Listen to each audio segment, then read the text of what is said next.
Today is it's not hyperbole to suggest a very solemn moment. Today, the Supreme Court of the United States expressly took away a constitutional right from the American people that it had already recognized. They didn't limit it, they simply took it away. That's never been done to a right so important to so many Americans. But they did it. It's a sad day for the court and for the country.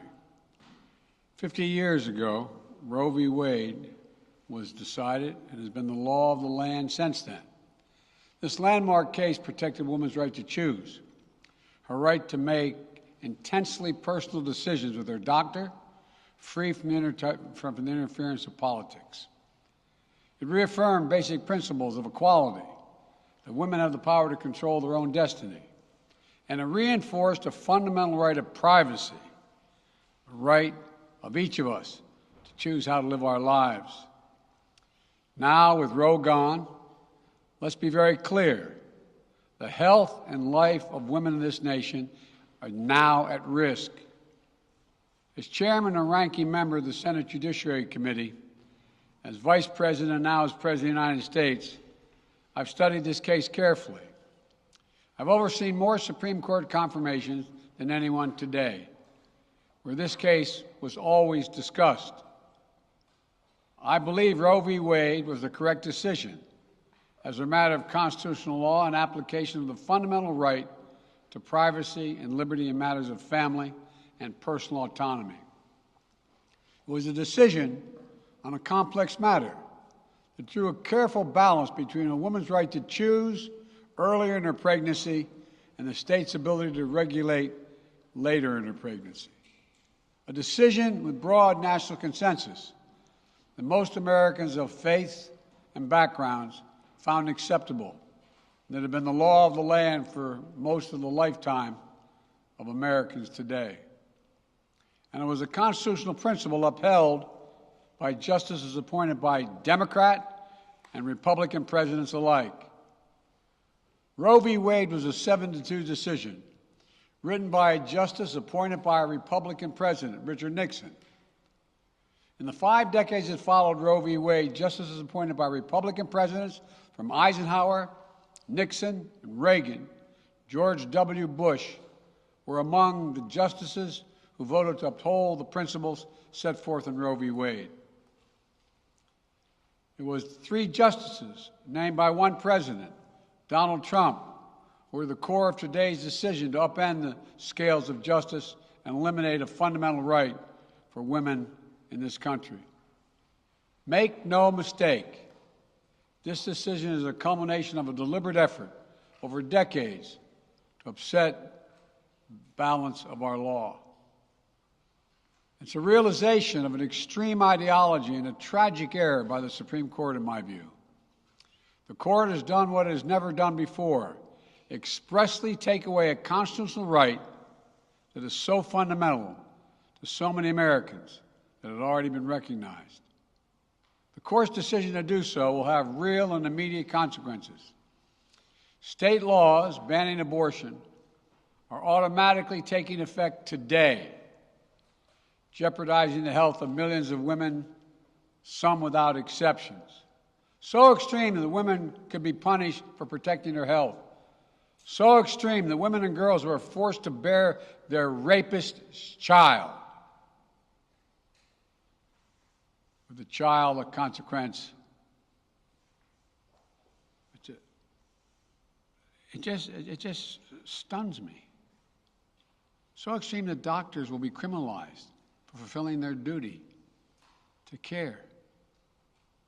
Imagine having a young woman have to carry the child of incest as a consequence of incest. No option. Too often the case. The poor women are going to be hit the hardest. It's cruel.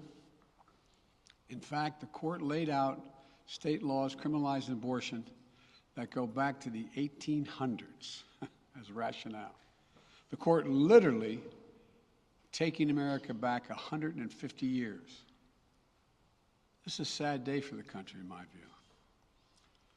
but it doesn't mean the fight's over. Let me be very clear and unambiguous. The only way we can secure a woman's right to choose, the balance that existed, is for Congress to restore the protections of Roe v. Wade as federal law. No executive action from the president can do that. And if Congress, as it appears, lacks the votes to do that now, voters need to make their voices heard. This fall, we must elect more senators and representatives who will codify women's right to choose into federal law once again. Elect more state leaders to protect this right at the local level.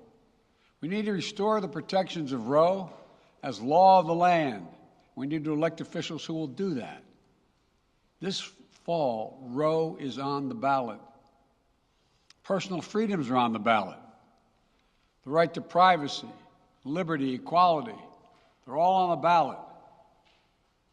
Until then, I will do all of my power to protect a woman's right in states where they will face the consequences of today's decision. While the court's decision cast a dark shadow over a large swath of the land, many states in this country still recognize a woman's right to choose. So, if a woman lives in a state that restricts abortion, the Supreme Court's decision does not prevent her from traveling from her home state to the state that allows it. It does not prevent a doctor in that state from treating her. As the Attorney General has made clear, women must remain free to travel safely to another state to seek care they need. My administration will defend that bedrock right. If any state or local official, high or low, tries to interfere with a woman's exercising her basic right to travel, I will do everything in my power to fight that deeply un-American attack. My administration will also protect a woman's access to medications that are approved by the Food and Drug Administration, the FDA, like contraception, which is essential for preventative health care, mifepristone, which the FDA approved 20 years ago to safely end early pregnancies and is commonly used to treat miscarriages.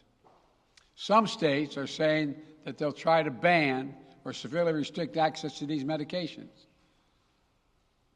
But extremist governors and state legislators are looking to block the mail or search a person's medicine cabinet or control a woman's actions by tracking data on her apps she uses are wrong and extreme and out of touch with the majority of Americans. The American Medical Association, the American College of Obstetricians and Gynecologists, wrote to me and Vice President Harris stressing that these laws are not based on evidence and asking us to act to protect access to care. They say by limiting access to these medicines, maternal mortality will climb in America. That's what they say. Today, I'm directing the Department of Health and Human Services to take steps to ensure these critical medications are available to the fullest extent possible. And the politicians cannot interfere in the decisions that should be made between a woman and her doctor. And my administration will remain vigilant as the implications of this decision play out. I've warned about how this decision risks the broader right to privacy for everyone. That's because Roe recognized the fundamental right to privacy that has served as a basis for so many more rights that we've come to take for granted, that are ingrained in the fabric of this country. The right to make the best decisions for your health. The right to use birth control, a married couple in the privacy of their bedroom, for God's sake. The right to marry the person you love. Justice Thomas said as much today. He explicitly called to reconsider the right of marriage equality, the right of couples to make their choices on contraception. This is an extreme and dangerous path the court is now taking us on. Let me close with 2 points. First, I call on everyone, no matter how deeply they care about this decision, to keep all protests peaceful. Peaceful, peaceful, peaceful. No intimidation. Violence is never acceptable. Threats and intimidation are not speech. We must stand against violence in any form, regardless of your rationale. Second, I know so many of us are frustrated and disillusioned that the court has taken something away that's so fundamental. I know so many women are now going to face incredibly difficult situations. I hear you. I support you. I stand with you. The consequences and the consensus of the American people, core principles of equality, liberty, dignity, and the stability of the rule of law demand that Roe should not have been overturned. With this decision, the conservative majority of the Supreme Court shows how extreme it is, how far removed they are from the majority of this country. They've made the United States an outlier among developed nations in the world. But this decision must not be the final word. My administration will use all of its appropriate lawful powers, but Congress must act. And with your vote, you can act. You can have the final word. This is not over. Thank you very much. More to say this in weeks to come. Thank you. Mr. President, do you still have confidence in the court? Do you still have confidence in the court, Mr. President? We want to see term limits on the Supreme Court. Is the Supreme Court broken? Is it broken?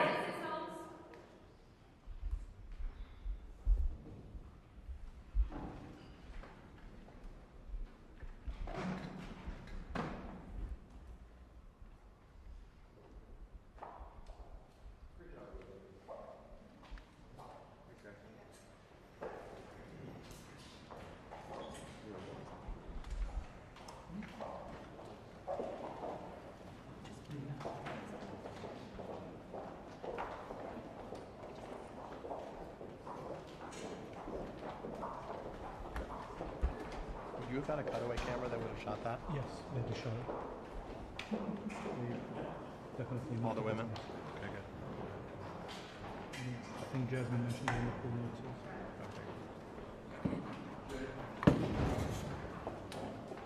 Okay.